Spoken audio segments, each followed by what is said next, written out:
Saya mencoba merangkum saja teman sekalian ya. Mencoba merangkum. Yang pertama, konsep pertama ya, kesehatan dalam Islam itu di luar kolbu tadi. Maka konsep yang selanjutnya, konsep yang tidak kalah penting adalah konsep di mana kita konsep pembersihan, bersih ya, pembersihan atau detoksifikasi. Yang kedua, konsepnya itu adalah jadi setelah dibersihkan kemudian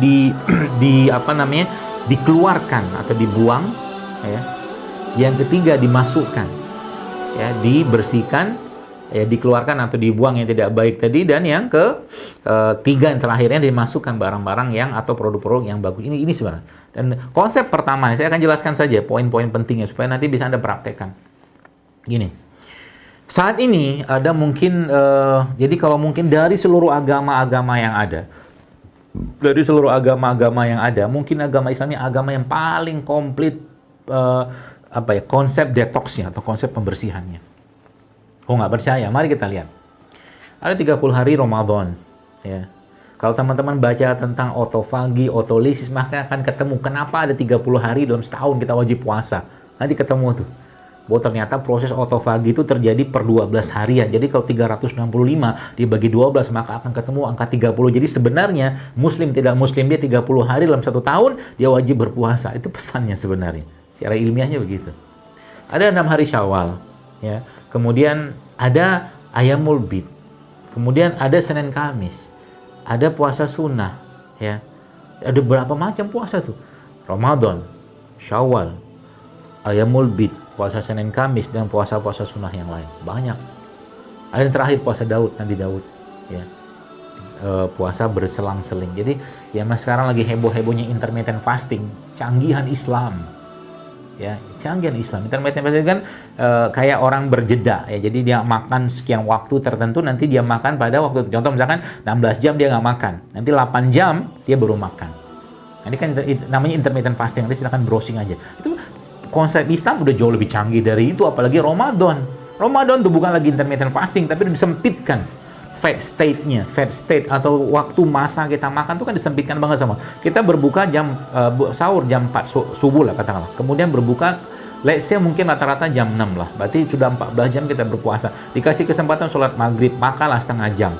Kemudian lagi sholat isya, tarawih segala macam. Kalau yang tarawihnya panjang biasanya kalau di haram kan sampai tengah malam. Coba, jadi fat state itu maksudnya fase makan kita itu, waktu kita makan tuh kan di bulan Ramadan disempitkan banget sama Allah karena kita dibuat sibuk oleh ibadah. Maka bayangkan berapa banyak proses autofagi yang terjadi pada proses puasa tadi. Ya, itu subhanallah kan. Lihat. Jadi udah dibikin setting sama Allah kayak begitu. Sayangnya banyak orang tidak memanfaatkan, sehingga saya pernah cerita di beberapa kajian gitu kan, saya katakan justru malah Ramadan itu yang menyedihkannya Pak, inflasi kita paling tinggi. Karena banyak orang lebih sibuk, lebih ribet dengan apa yang dimakan lah, bukalah sahur segala macam, buka bersama. Sekarang tahun ini kan karena ada wabah ini kan subhanallah akhirnya nggak banyak yang kumpul-kumpul gitu kan. Nggak tahu inflasinya turun apa tidak, tapi bukan inflasi, ekonomi juga turun sih sekarang. Karena orang nggak bisa makan sih, bukan itu lagi. Masya Allah, semoga Allah perbaikilah semua ini. Jadi itu ya teman sekalian. Yang pertama itu ya. Yang pertama ada pembersihan, detox dengan cara puasa. Ya, bacalah risetnya, banyak banget puasa. Jadi kalau bilang subhanallah ya, saya katakan umat Islam itu harusnya menjadi umat yang paling kuat, paling sehat, dan harusnya menjadi umat yang nggak ada kanker. Asal apa? Asal pahami pedoman ini. Ya. Cuma mengerjakannya emang nggak gampang, berat. Ya. Puasa itu nggak gampang, mau nahan makan itu nggak gampang, ya seperti itu. Nahan nggak makan malah. Kemudian yang kedua, setelah proses detoksifikasi, kemudian yang kedua adalah fase pengeluaran, dibersihkan. Ya. Kata Nabi SAW, pada saat aku Isra Mi'raj, ya, kata Nabi SAW, aku dibawa ke langit kan. Dan aku melewati sekumpulan malaikat-malaikat yang ada di Sidratul Muntaha saat itu, dan malaikat-malaikat tersebut berpesan kepadaku. Kata mereka pada Muhammad SAW, kata mereka, ya Muhammad mur ummatika bil hijamah. Mur ummatika bil hijamah. Kata Nabi SAW, Nabi mengatakan bahwa wahai Muhammad, ya, malaikat mengatakan kepada Rasulullah SAW, perintahkanlah umatmu untuk berbekam. Subhanallah kan. Lalu Nabi menyampaikan lagi dalam hadis. Jadi kita bayangkan dalam kondisi malaikat berjajar kayak begitu, dan kita tahu malaikat itu kan kalau ngomong, kalau bicara bukan atas dasar keinginan mereka, karena mereka juga nggak punya hawa nafsu. Mereka ngomong pasti atas petunjuk dan perintah Allah. Dan mereka mengatakan, ya Muhammad, perintahkanlah umatmu untuk berbekam. Ini yang fase kedua yang mengeluarkan. Ya. Kemudian subhanallah kan, Masya Allah, tabarakallahnya, dan mereka itu ya akhirnya Rasulullah mendapatkan perintah sholat, dan sebenarnya juga mendapatkan perintah tanda kutip dari Allah untuk menganjurkan umat beliau sallallahu alaihi wasallam, itu kita ini untuk berbekam. Itu sebabnya dalam hadis yang lain Nabi sallallahu alaihi wasallam sampaikan kepada kita, asy-syifa'u fi salasatin, ya, asy-syifa, penyembuh. Syarbatil asal. Ya, syarbatil asal itu minum madu. Yang kedua, syartahtil mihjam, berbekam atau sayatan alat bekam. Yang ketiga, wakaitina, dan kay, besi panas. Jadi hadis tadi menyebutkan bahwa ternyata kesembuhan itu terletak pada 3 hal tadi. Di hadis yang lain Nabi mengatakan, inna afdhala ma tadawaitum bihi al-hijama, kata Nabi SAW. Jadi katakan bahwa kesembuhan itu atau sebaik-baik afdal. Jadi afdal itu mungkin kalau bahasa kita itu the most ultimate goodness. Inna afdhala ma tadawaitum bihi al-hijama, kata Nabi, seutama-utama pengobatan adalah hijama. Nah, sayangnya kalau kita bicara hijama, itu pengobatan yang alternatif. Orang bilang gitu kan. Saya pun dulu juga menyangka begitu. Ya. Dan qadarullah akhirnya mungkin itu sebabnya dulu saya melihat, ya apa ini bekam, Aisyah segala macam gitu kan. Malah ditakdirkan jadi ketua umumnya sekarang. Gitu deh. Jadi boleh jadi engkau membenci sesuatu tapi Allah menyukainya, gitu lah. Subhanallah kan. Jadi itu pembersihannya. Jadi teman-teman, dan Indonesia subhanallah, saya kemarin kita di organisasi kita namanya PB itu, subhanallah, kita salah satu dewan syuro kita itu baru saja menyelesaikan tesis doktoralnya dan sudah mendapatkan gelar doktornya dalam tesis tentang bekam. Jadi beliau adalah doktor bekam pertama di Indonesia, doktor ya. Tapi dia bukan dokter, beliau sarjana kedokteran dulunya, nggak selesai dokternya. Jadi subhanallah, sudah dokter, jadi tesis beliau tentang bekam. Jadi dokter pertama bekam. Nah, kita lagi rembuk-rembuk nih. Dan kedepannya kita pengen bikin akademi atau sekolah tinggi pengobatan Islam. Wah, keren kan? Ini teman-teman yang sudah sekolah dokter nanti bisa sekolah di situ, insya Allah. Doain aja lah. Wah, gitu ya, mudah-mudahan. Jadi ya, itu ya teman sekalian. Nah, sayang tadi saya katakan, kita kalau sudah, jadi gini, apa yang ada dalam Al-Quran, apa yang ada pada hadis itu tidak ada yang ibarat kata out of date, tidak ada yang kadaluarsa, semua pasti bisa dipakai sampai kapanpun, sampai kiamat ya, karena Al-Quran itu kan long lasting gitu kan, atau bagi sunnah-sunnah Nabi SAW seperti itu. Nah itu yang pertama tadi ya, tentang detoxnya ya. Yang kedua, makanya kalau teman-teman lihat itu, saya baca ada satu, mungkin kalau mau baca ya, ada satu buku judulnya Longevity Solution. Longevity Solution ini dikarang oleh 2 dokter di Amerika, judulnya James Dinick sama Jason Fung. Buku ini isinya apa? Puasa. Jadi dia ngobatin orang-orang diabetes dengan konsep puasa, dan banyak konsep-konsep itu yang saya lihat itu ada pada Islam semua. Subhanallah. Ada yang katakan puasa 3 kali sebulan, puasa. Nabi kan SAW itu beliau sering melakukan puasa wisol. Wisol ini beliau meneruskan puasa, tapi ini tidak dibolehkan untuk kita. Ya, tapi saya tidak tahu apakah dalam konteks pengobatan itu bisa dikerjakan. Ya ternyata orang-orang sudah puluhan tahun, 10 tahun, 15 tahun pakai obat-obat seperti insulin itu ternyata dengan konsepnya puasa tadi, subhanallah, dia jelaskan secara ilmiah. Buku itu ada di Indonesia ya. Kalau mungkin teman-teman mau lihat PDF-nya ada, beli ya. Tapi kalau mau beli yang versi Indonesia juga ada, judulnya Panduan Hidup Sehat Berpuasa, yang mengarang Dr. James Dinick. Itu isinya semua subhanallah ya, tentang Islam semua. Ya, sayang kita nggak pakai. Orang Islam itu ya kemana aja kita gitu kan. Seperti itu ya. Itu. Bahkan ada satu lagi dokter di mana tuh saya baca tuh, di Amerika juga sama. Dia bahkan bikin klinik, fasting klinik, coba klinik berpuasa. Tapi dikasih panduannya. Panduan tentang pola-pola puasanya. Dan subhanallah, kita tahu puasa lah obat ya, salah satu remedi atau obat yang paling baik untuk banyak penyakit-penyakit, baik itu kronik, degeneratif atau penyakit-penyakit tertentu lah. Subhanallah. Ya. Nah, yang pertama itu tadi, yang kedua tadi mengeluarkan ya, dengan bekam. ya.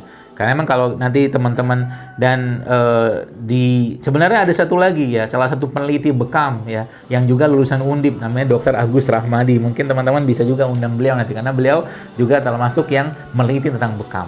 Ya, kalau saya bagian tukang kompornya, ya, seperti itu ya. Jadi dia cerita tentang ternyata dari semua bagian tubuh kita ini yang paling luas permukaannya itu bukan arteri, bukan vena, bukan aorta, bukan apapun, tapi ternyata adalah kapiler. Ya, kapiler di tubuh kita ini yang paling luas bidang permukaannya.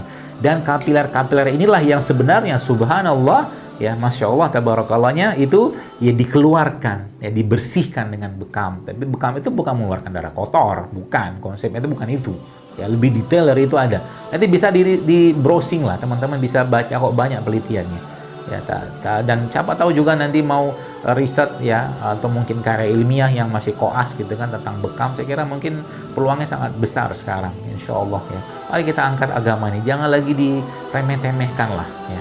Jangan lagi kita rendahkan agama ini ya dengan ilmu. Ya, ilmu itu kuncinya kata Imam Ahmad, katakan fungsi ilmu itu dua. Menghilangkan kebodohan, yang kedua menimbulkan atau memunculkan tawadu. Ya, saya punya banyak kemarin subhanallah, saya juga belajar banyak hal-hal ya di luar tentang kesehatan atau nutrisi ini. Dulu awal-awal saya dunia ini saya belajar tentang tulang belakang juga. Jadi orang-orang yang HNP, orang-orang yang spondilosis, cervikalis, segala macam itu ternyata bisa diterapi, itu nggak perlu dioperasi gitu kan. Tentunya dengan kaidah-kaidah yang jelas. Kemarin saya baru ketemu dia seorang pengusaha subhanallah ya. Dia sepertinya spondilosis cervicalis ya.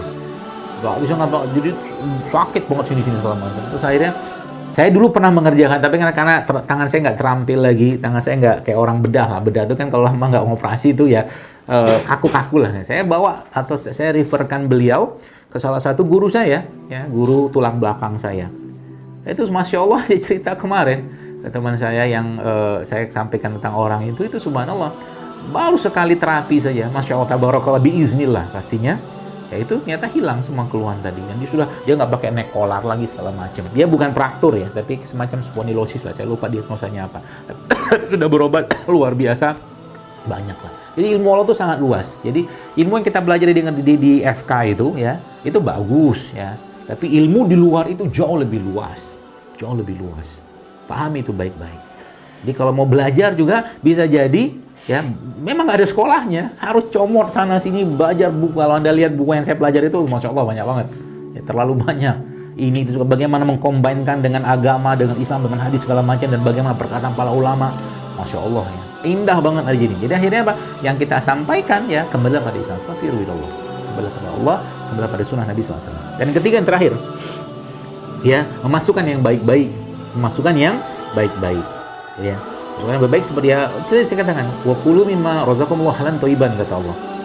Jadi itu di ayat yang pertama. Terus kata Nabi, kata Allah yang lain di ayat yang lain, bahwa kulu wasrabu la tusrifu, makalah jangan berlebihan. Berlebihan itu kayak apa? Berlebihan itu kayak apa? Ya, ingat baik-baik, iman itu, qalbu kita itu ya, itu bisa lemah karena syubhat syahwat, dan salah satu menyemahkan iman tadi adalah terlalu banyak makan. Makan itu menjadi salah satu yang melemahkan iman. Dan kita lihat banyak orang di mana misalnya zaman sekarang terlalu banyak makan, akhirnya berbagai macam penyakit muncul di badan. Padahal obatnya apa? Ya kurangilah makan. Bagaimana cara makan yang baik? Makan seperti bagaimana Nabi SAW menjelaskan pada kita semua. Cukuplah untuk menegakkan tulang sulubimu, kata Rasulullah SAW. Atau kalau kau masih mau makan lagi, kata Nabi SAW, sepertiga untuk makan, sepertiga untuk minum, sepertiga untuk udara. Selesai. Jadi makan bukan untuk kenyang. Makan itu memberikan hak tubuhnya. Dan fahamilah baik-baik teman sekalian ya. Kita ngerti kok yang nggak sehat itu apa, yang sehat itu apa. Kita paham, gak usah diajarin lah. Semua orang di dunia sudah tahu lah. Di Indonesia juga tahu. Yang namanya gorengan tuh nggak sehat. Tahu kan? Yang namanya mie instan itu nggak sehat. Semua tahu. Yang namanya gula pasir itu nggak sehat. Tapi itulah yang terjadi zaman sekarang. Orang nggak mampu mengendalikan hawa nafsunya. Maka saya katakan ya, berarti hidup sehat itu susah. Sama dengan bangun tahajud malam. Bangun tahajud itu susah. Tapi saya katakan demi Allah, wallahi, kalau nggak pernah dipaksain sholat tahajud atau bangun di malam hari, sampai mati pun nggak bakal sholat tahajud. Demikian juga hidup sehat. Begitu pesannya sebenarnya. Kita ngerti, namanya sayur, buah, bahkan kalau baca di surat Abasa itu ada biji-bijian, ada sayuran, ada segala macam. Ini komplit semua penjelasan tentang Al-Quran tentang itu semua. Sehingga kita lihat zaman dulu penyakit-penyakit itu tidak seperti zaman sekarang. Apa orang Islam zaman dulu nggak bisa makan yang enak, nggak bisa beli makanan yang luar biasa kayak orang Romawi, Persia itu bisa, tapi nggak mau. Mus'ab bin Umair radhiyallahu anhu itu ketika dia kenal Islam, zuhudnya luar biasa. Zuhud itu bukan meninggalkan dunia sih ya, tapi tidak meletakkan dunia itu di hati gitu loh. Kita bisa. Ya, kita zaman dulu kurma, sahabat-sahabat itu juragan kurma semua. Tapi baca kisahnya, apa ada kisah penyakit-penyakit degeneratif kayak zaman sekarang? Nggak ada kayak zaman sekarang. Penyakitnya wabah lah gitu kan. Penyakit-penyakit yang sifatnya itu bukan karena kelalaian dari ketidakmampuan menjaga lisan atau menjaga mulut untuk memasukkan sesuatu ke dalam perutnya mereka. Itu yang terjadi. Yang ada pada saat itu. Nggak ada kayak itu. Kayak subhanallah ya. Ibnu Abbas itu pernah menciptakan kalau kita baca riwayat dia mengatakan saya 3 bulan nggak pernah makan sampai kenyang, dia bilang. Nah itu kan waktu yang paling baik. 3 bulan itu fase yang paling baik untuk menciptakan kebiasaan.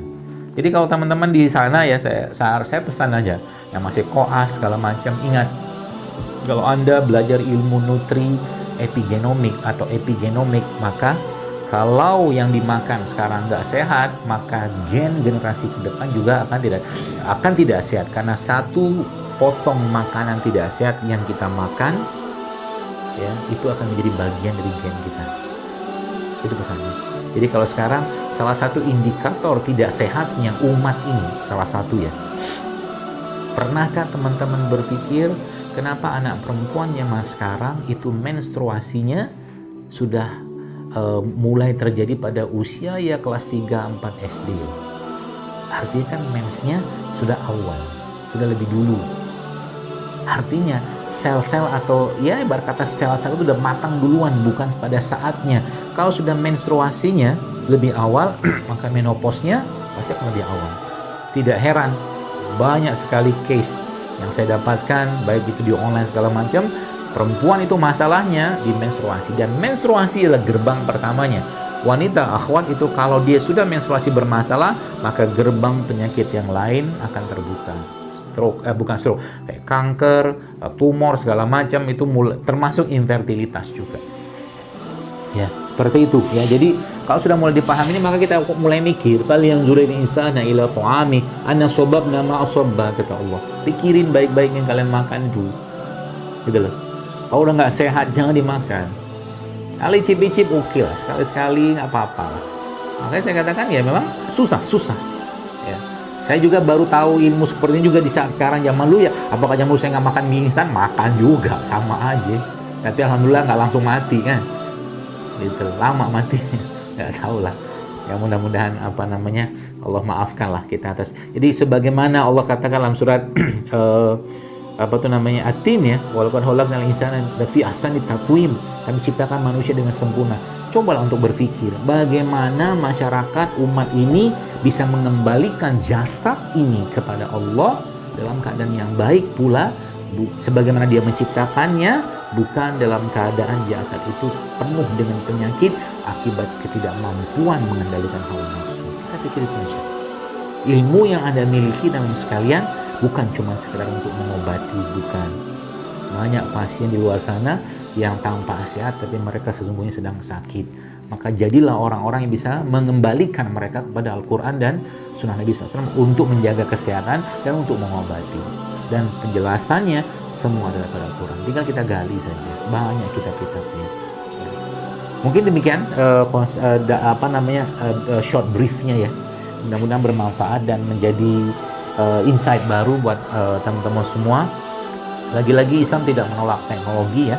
Kita tetap perlu hal-hal yang mungkin kita perlukan, ya mungkin orang-orang yang lagi kejang-kejang kita perlu suntik diazepam, ya mungkin perlu saja. Tapi ada banyak hal yang sebenarnya kita bisa kembalikan kepada konsep-konsep Islam dan tuntunan baginda Nabi alaihi salatu wassalam. Wallahu a'lam bishawab. Assalamualaikum.